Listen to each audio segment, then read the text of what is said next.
This is Alyssa the SAT Expert. So I know the common reply date is coming soon, May 1st.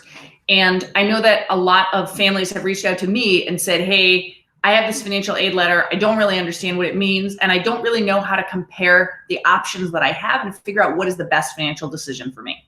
Don't worry, this happens every year. This is a very common, fraught decision. It's a lot because this is your child's future and your child's ability to network, the name of the school, but it's also how much debt you're getting yourself and your child into. And I've known lots of folks who feel like debt is a millstone around their neck that they can't get rid of. So you're asking all the right questions and you're worried about all the right things. I'm going to take you through 3 students' financial aid letters that I've seen over the years that I think sort of typify some of the common pratfalls and confusion that comes up when you're trying to think about financial aid and making this level of decision. So I'm going to share my screen with you. And when we start, I want to first talk about a couple of pieces of terminology that we need. So the first one is expected family contribution. I'm sure you are very familiar with this at this point after having done the FAFSA and possibly the CSS profile, and you're thinking about how much you are going to owe the government. Loans, we have subsidized and unsubsidized. So subsidized are great, no interest accrues until 6 to 9 months after you graduate. So that means that you don't start collecting, or the government doesn't start making interest pile up until 6 to 9 months after you've graduated, which is amazing. Unsubsidized, loans start accruing interest immediately as soon as you've taken them out. But remember, loans that come from the government are generally a better interest rate than the ones that you'll get from anywhere else. One thing that I think is incredibly important is to know the interest rate. So you want to compute your payment schedule, so figure out how much you're paying every month and figure out what is the total interest you'll pay over the life of the loan. So for instance, if you take out a loan for $10,000 and once you add up all the interest, you realize that you've paid $9,500 for the privilege of taking out $10,000. That means you've paid $19,500 total to take out 10 grand. So you've paid almost twice. While this number isn't true for every loan, this number can be true for any loan. And it's really important that you know both how much interest you're paying total and how much you're paying every month, and make sure that you can afford that before you say yes. Most college access folks advocate a $550 loan, $5,500 loan cap a year. So this number, 550, that's about how much you want to take out per year in loans. Other than that, it starts to become really steep. That doesn't mean you can't, but it means you should think carefully before you decide to take out more than $5,500 a year in loans. And usually this $5,500 is what comes from the government. Okay, so the first letter we're looking at, this is for Union College. So you'll see there's fall, winter, and spring. They do a trimester schedule. Every college is different. This is just Union's particular quirk, idiosyncrasy.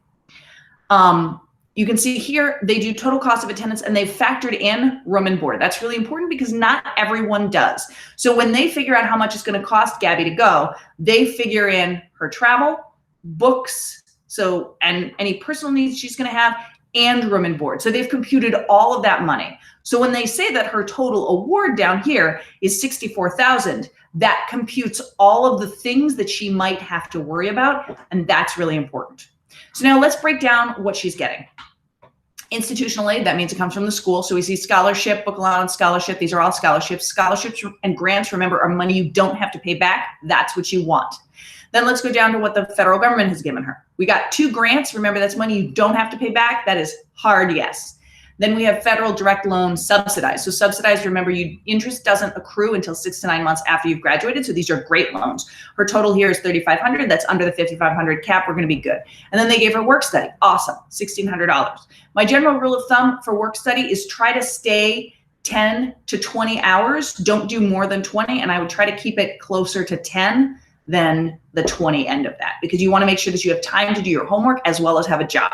A lot of kids are like, oh, I'll just go to my classes and then go to my job. Remember, college, you're going to have to study. If you don't study, you won't do well. If you don't do well, you're going to either end up not coming back for academic reasons, or you're not really going to know that much when you graduate. Neither of those is a great outcome. College is about learning stuff. So make sure you give yourself time to do that. One thing I want to point out about this award letter is you'll see that her total cost of attendance is $65,245, and her award total is $64,245. So that means her family is responsible for paying $1,000. But nowhere on this letter does it say her family's going to have to pay $1,000. She had to figure that out herself. So that's what I want to point out here.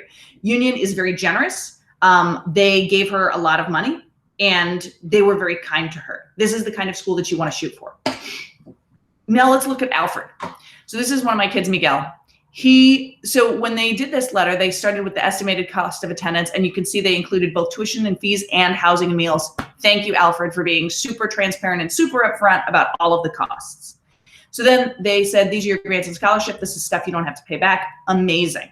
So then they did the math for him and they said, this is your net cost. Awesome. So what are we going to do with that? Work study, he can have $2,000 in work study. Okay, so that lowers his cost to $17,512. Right? And then here are his loans. Both of these are from the federal government.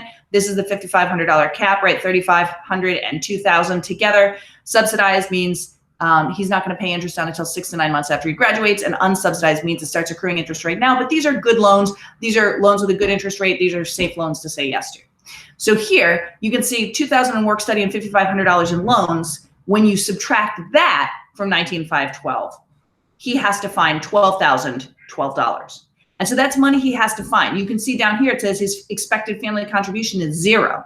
So they're saying, hey, Miguel, we know that you're going to have to find $12,000 and your parents don't have it. We don't really have any ideas.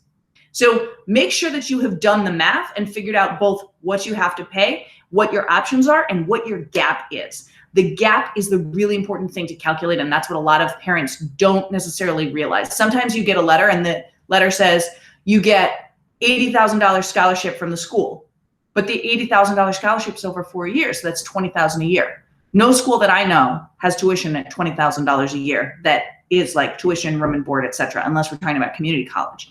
So make sure that you're thinking about what the implications are that they say in the letter. Now, Miguel also got this offer from Mercy College. So this is interesting.